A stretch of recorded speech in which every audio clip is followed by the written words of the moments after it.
What's up, peoples? What's up, A.D.O.S? Just sitting here, chilling and relaxing, thinking about everything that's going on with the quarantine and everything that's going on, right? And I was sitting here thinking, just thinking about everything that's been going on in this country since, since A.D.O.S has been here. And really, we don't know how long we've been here. They say 400 years, this and that. Could have been longer. Give or take, who knows? But my point is, I'm looking at, I'm looking at what's going on in the country with the pandemic.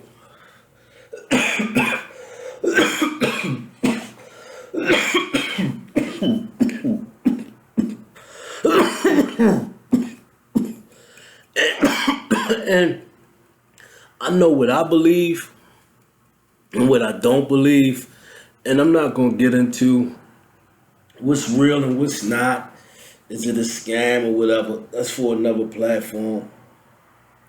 But what I do know what I believe as far as what's really going on. And when I look out into the country and I see everybody black, white, this, that, whatever, and I see how everybody just ate this up. They putting on their mask and nobody's reading, researching anything. And I know my ancestors, they were prohibited. They couldn't read. Because if you could read a book, you could read a map, and there would be no need to wait for Harriet Tubman. We could just break out, boom. I can, it was no fence or no guardrails around the plantation, no border walls. The most they had was a little white picket fence. So they say this chick, Harriet Tubman, God bless the dead, they say she came and rescued everybody. A lot of folk, this and that. That's what they told us. Is it true?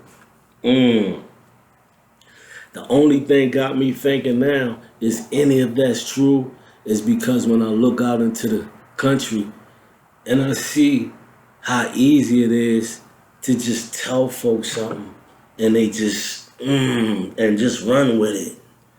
They don't do no reading, no researching.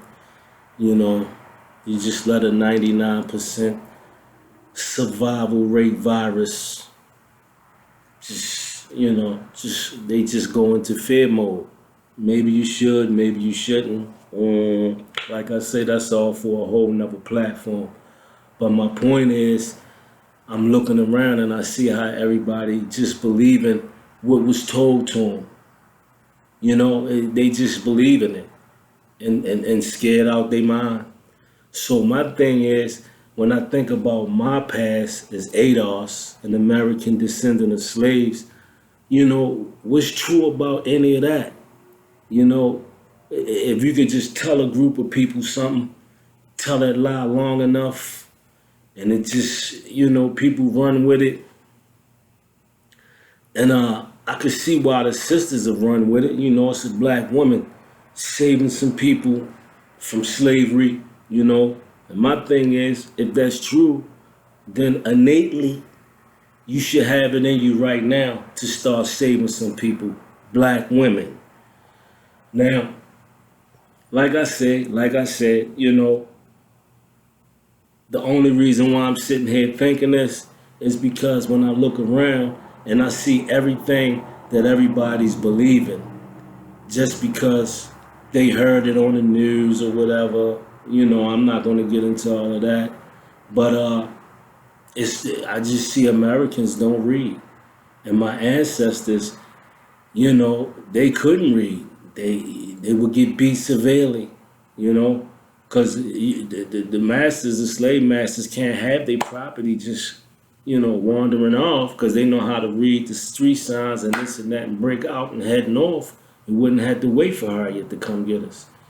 And I see Americans right now suffering the same fate of all of the slaves that couldn't read. You're not empowering yourself, so you fall for anything. And that's not to say that my ancestors chose slavery. Not going there. I'm just saying, when I look out into the country, when I walk inside of these stores, to go grocery shopping or whatever, and I see masks on kids and this and that, babies, I'm like, wow, we really just brought into this. Like it was easy. It was like no effort involved. They just put it out there and boom, we caught that. So when I think about the resources that black folk have not had in the last 400 years of us allegedly being here, who preserved our truth? Who distributed the truth to us that we know being here in North America? Who preserved our truth from 400 years ago when slavery was going on? Who gave us all of that information? Who preserved it? That's all I'm saying, folks. I'm not saying that Harriet Tubman didn't exist. Maybe she did. I mean, in fairness, in recent years, the only way that I can see possibly that it was feasible, that we had a black woman with a gun parading through, coming through. Come on, y'all, let's go. We heading north.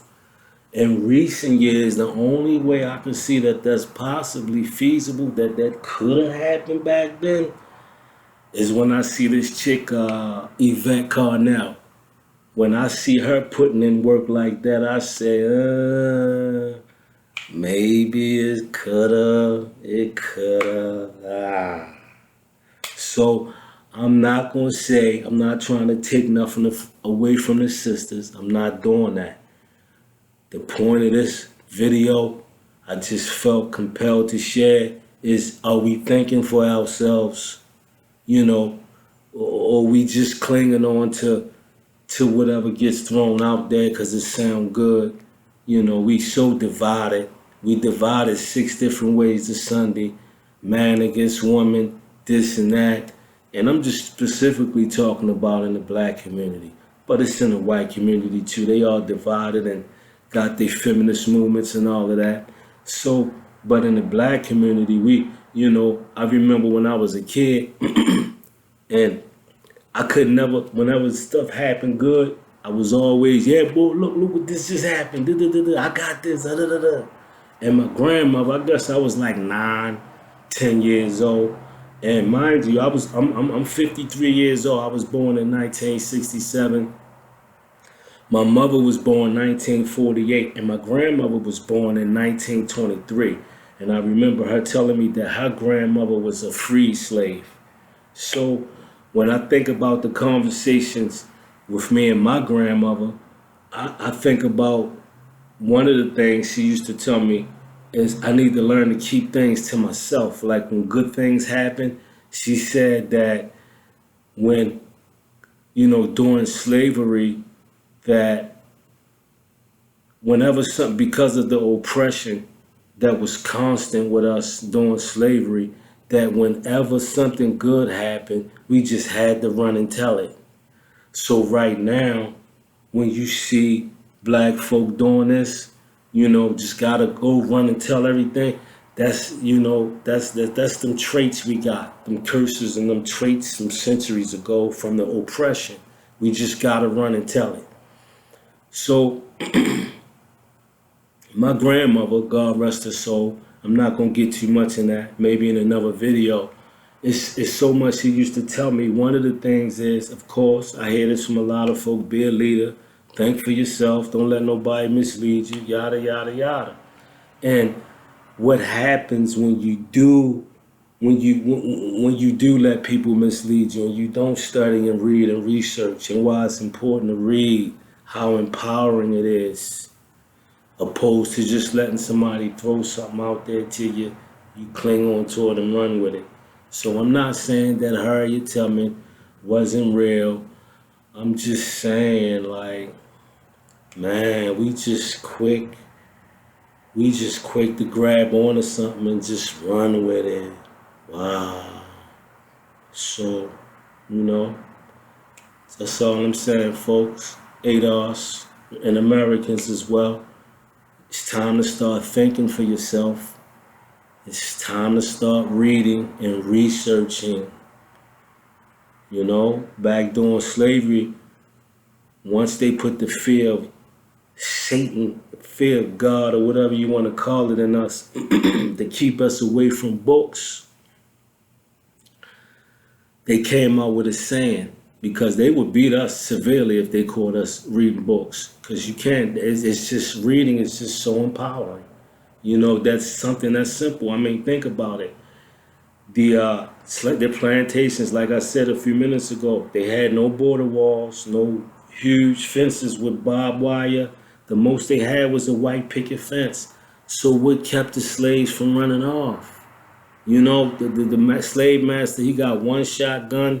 He got a son and a son-in-law. They got gun, and it's 40 or 50 slaves on it. What kept them people from not?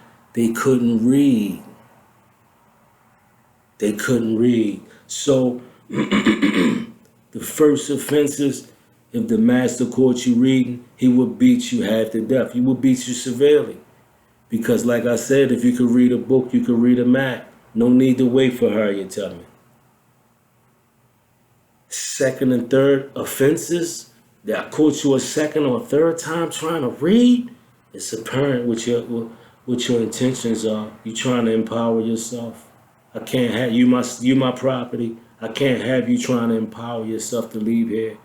So second and third offenses, they got either crippled and maimed or put to death. Because that's how powerful reading was. Researching and reading. No need to wait for no one to come rescue you. A.D.O.S, who gonna rescue you right now? Who coming on this stolen land where we ain't never really had no justice for us? Who coming for you?